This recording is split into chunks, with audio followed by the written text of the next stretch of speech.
Olá pessoal, beleza? Tudo bem com vocês? Espero que sim. Então estamos aí. Hoje eu vou gravar o último videozinho, né? Espero poder colaborar novamente com vocês. Vocês que estão estudando aí para fazer o vestibular da Federal, para detonar lá. Galera que vai tentar CFO também. Espero que dê tudo certo para vocês. Não é tempo de parar de estudar só por causa das festas.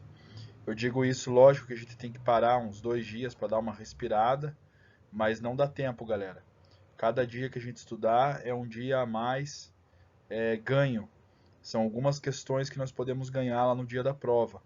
Tá? Lembre-se sempre, quando você não está estudando, alguém está estudando e pode se dar melhor. Isso não significa que você precise ficar neurótico estudando o dia inteiro, mas é necessário estudar. Bom, esses dias atrás eu gravei um vídeo sobre a origem da sociologia. Um dos últimos vídeos que eu gravei aí. Por quê? Como vocês sabem, a Federal cobrou 2 livros didáticos de sociologia, livros estes trabalhados no ensino médio, e lá são abarcados vários temas. Eu creio que um dos temas que podem ser cobrados são questões relacionadas à origem da sociologia. Por isso esse exercício é muito importante. Vocês vão perceber que esse texto é do Anthony Giddens, mas não é de páginas que serão cobradas este ano sobre o Giddens. Tá? Mas é que, como o Giddens faz referência à origem da sociologia, a Universidade Federal cobrou o ano passado esse texto. Então vamos lá, sem delongas.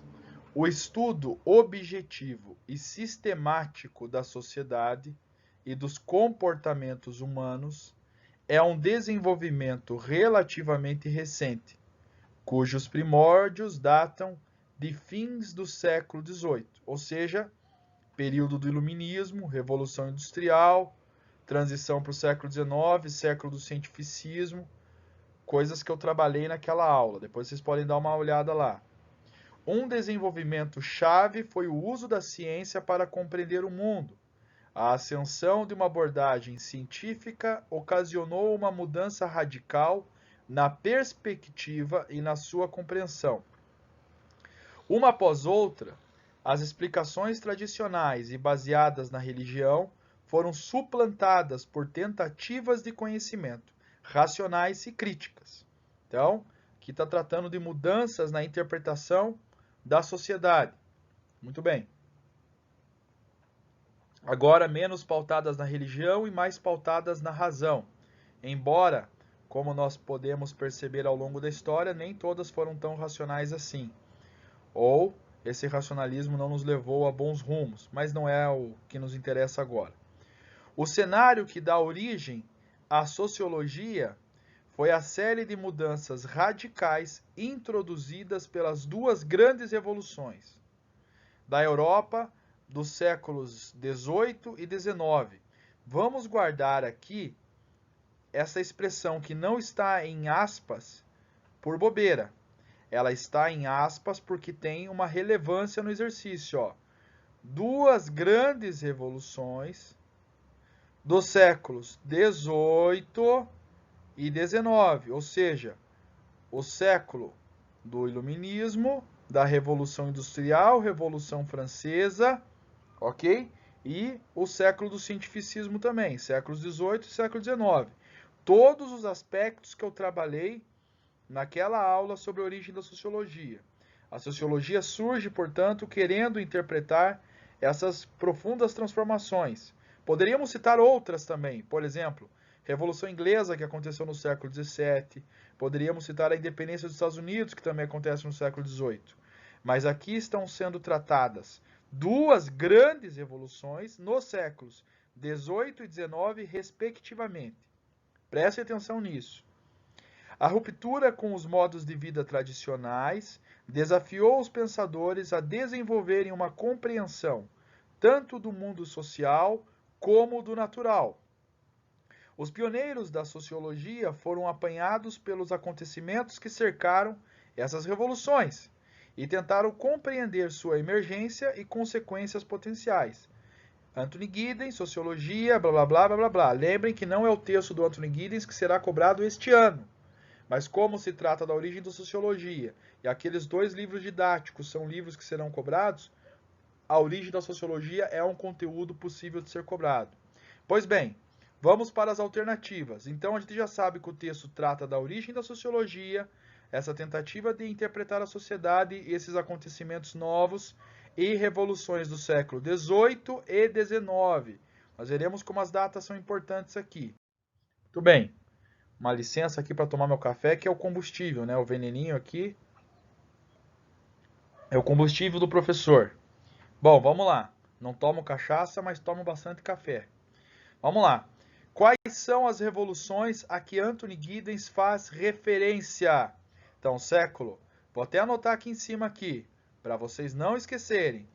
Séculos 18 e século 19. Pois bem, vamos lá. Letra A, Revolução Russa e Revolução Chinesa. Nada a ver o pum do grilo com o cocô do crocodilo. Por quê? Revolução Russa e Revolução Chinesa. Duas revoluções que trouxeram desgraças para os seus povos aconteceram no século XX. Duas revoluções comunistas do século XX. Não tem nada a ver com o contexto que nós estamos trabalhando lá atrás, no século XVIII e XIX. Revolução dos Cravos e Revolução Francesa. Revolução Francesa até poderia ser século XVIII, mas Revolução dos Cravos, não. Portugal, século XX. Não tem nada a ver o pum do grilo com o cocô do crocodilo aqui. Bom, Revolução Industrial e Revolução Inglesa.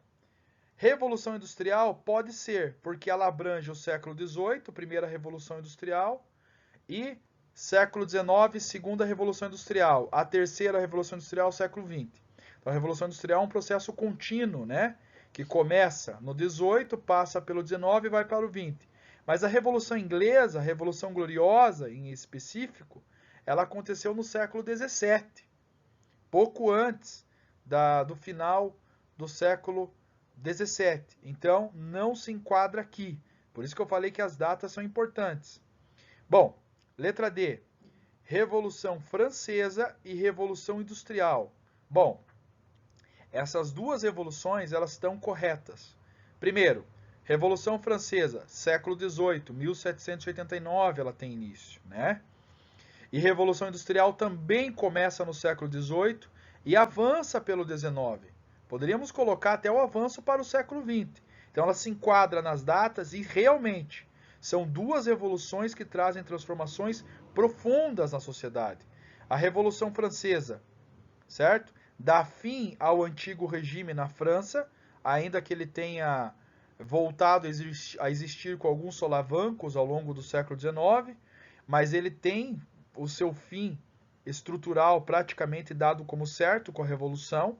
É uma revolução radical, porque ela transforma vários aspectos da sociedade francesa, Estado laico, educação pública, os direitos do homem, do cidadão, que foram declarados, a famosa declaração, né, dos direitos do homem, do cidadão da Revolução Francesa, que serviu de inspiração para a Declaração dos Direitos Humanos depois, certo?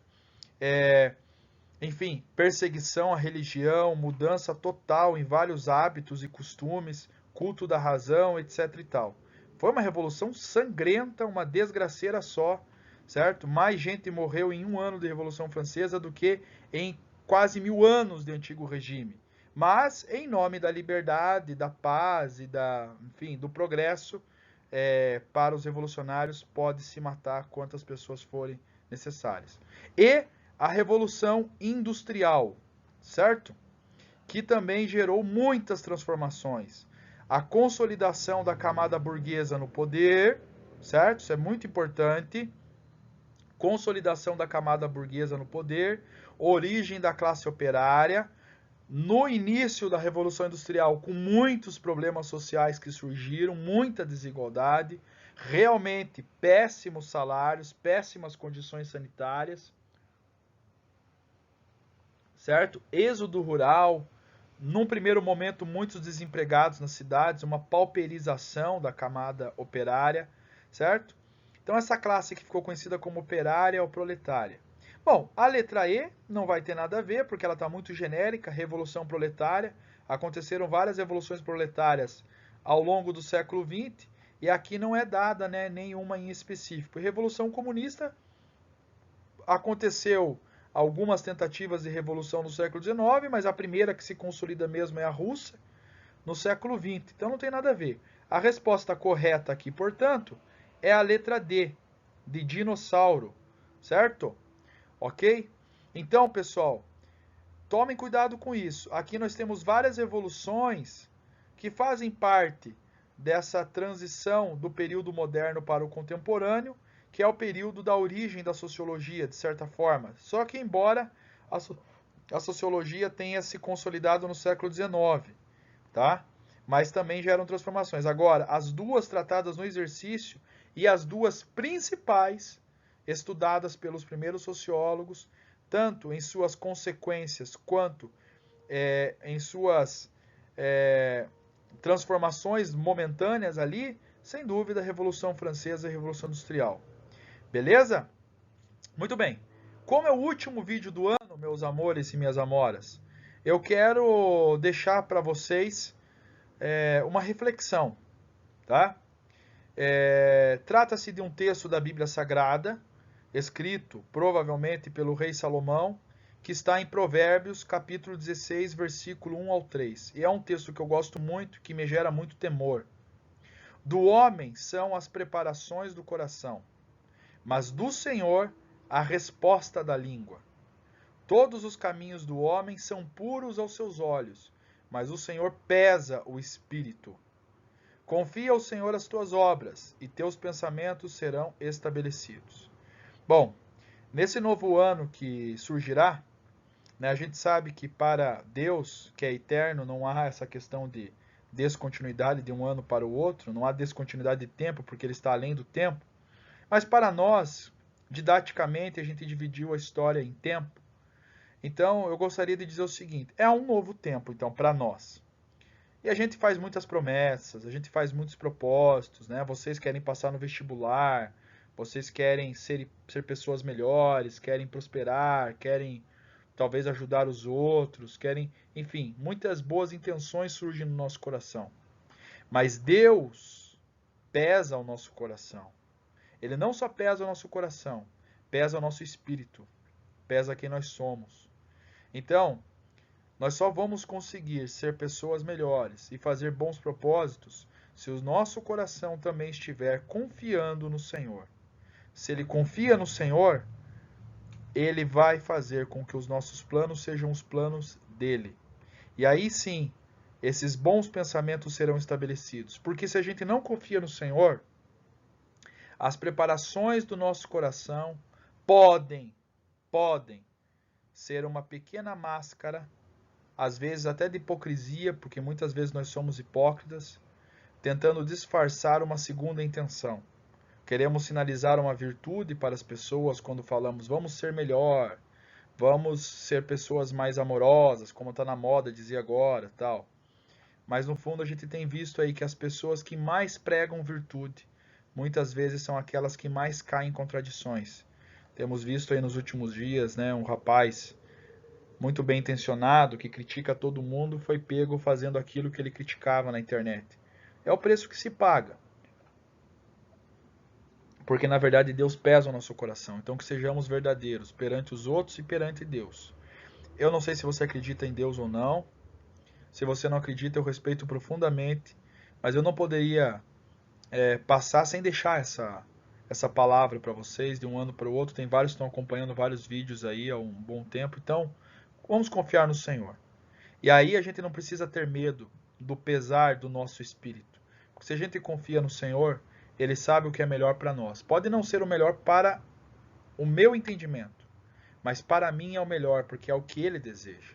Mesmo que seja ganhar pouco dinheiro, mesmo que seja ter poucos amigos nesse ano de 2021, mesmo que seja enfrentar uma necessidade para o meu amadurecimento, não é mais o que eu quero, mas é o que Ele deseja. Porque o que eu quero pode ser bom ou não, Ele pesa o meu espírito. Ele sabe qual é a real intenção do meu coração. Amém? Deus abençoe todos vocês. Desculpe fazer essa resolução um pouco mais longa. Essa palavra no final, independente de você crer ou não, é para uma reflexão. Mas enfim, espero poder ter ajudado nesse ano. Espero que no próximo ano a gente esteja aí de novo, caminhando. Deus abençoe todo mundo. Fiquem na paz.